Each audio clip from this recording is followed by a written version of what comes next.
الحمدللہ رب العالمین والصلاة والسلام علی سید المرسلین اما بعد فاعوذ باللہ من الشیطان الرجیم بسم اللہ الرحمن الرحیم. پڑھیے الصلاة والسلام علیک یا رسول اللہ وعلی آلک واصحابک یا حبیب اللہ. الصلاة والسلام علیک یا نبی اللہ وعلی آلک واصحابک یا نور اللہ. میٹھے میٹھے اور پیارے پیارے اسلامی بھائیوں اور مدنی چینل کے ناظرین، الحمدللہ عز و جل باب المدینہ کراچی کے علاقے گلشن اقبال میں عاشقان رسول سنت و بھرے اجتماع میں شامل ہیں. رب کریم ہم سب کا جمع ہونا اپنی بارگاہ میں قبول فرمائے. آئیے بیان سے پہلے کچھ اچھی نیتیں کر لیتے ہیں. مصطفیٰ جان رحمت، شمع بزم ہدایت، نوشائے بزم جنت، پائے کرے جود و سخاوت، منبع علم و حکمت، صلی اللہ تعالی علیہ وسلم کا فرمان عالی شان ہے نیت المؤمن خیر من عملی، کہ مومن کی نیت اس کے عمل سے بہتر ہوتی ہے. آئیے نیت کرتے ہیں کہ اللہ عز و جل کی رضا پانے، ثواب کمانے کے لیے اول تا آخر اجتماع میں شرکت کروں گا.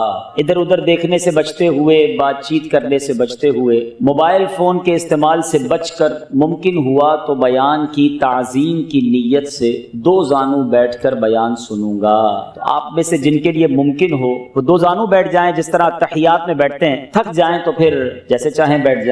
درود پاک پڑھنے کے بے شمار فضائل و برکات ہیں. بہت ساری احادیث فضائل درود میں ملتی ہیں. سرور کائنات علیہ الصلوۃ والسلام فرماتے ہیں بے شک اللہ عز و جل نے ایک فرشتہ میری قبر پر مقرر فرمایا ہے. ان اللہ وکل بقبری ملکا، اللہ تعالیٰ نے ایک فرشتہ میری قبر پر مقرر فرمایا ہے. اور پھر آقا فرماتے ہیں اللہ تعالیٰ نے جسے تمام مخلوق کی آوازیں سننے کی طاقت عطا فرمائی ہے. ذرا لسننگ پاور سمجھیے گا اس فرشتے کا کہ جو نبی پاک کے روزے پر اللہ تبارک و تعالیٰ نے مقرر فرمایا. کیسا پاور ہے کہ ساری مخلوق کی آواز سنتا. پھر آقا فرماتے ہیں پس کوئی قیامت تک جب مجھ پر درود پاک پڑھتا ہے تو وہ مجھے اس کا اور اس کے باپ کا نام پیش کرتا ہے اور کہتا ہے فلاں بن فلاں نے یا رسول اللہ آپ پر درود بھیجا ہے. ذرا غور کرنے والی بات ہے. دو باتیں بڑی اہم سیکھنی ہے اس ایک ہی حدیث سے. دو بہت خوبصورت کانسیپٹ کلیئر ہوتے ہیں کہ فرشتہ جو نبی پاک علیہ الصلوۃ والسلام کے روزے پر موجود ہے،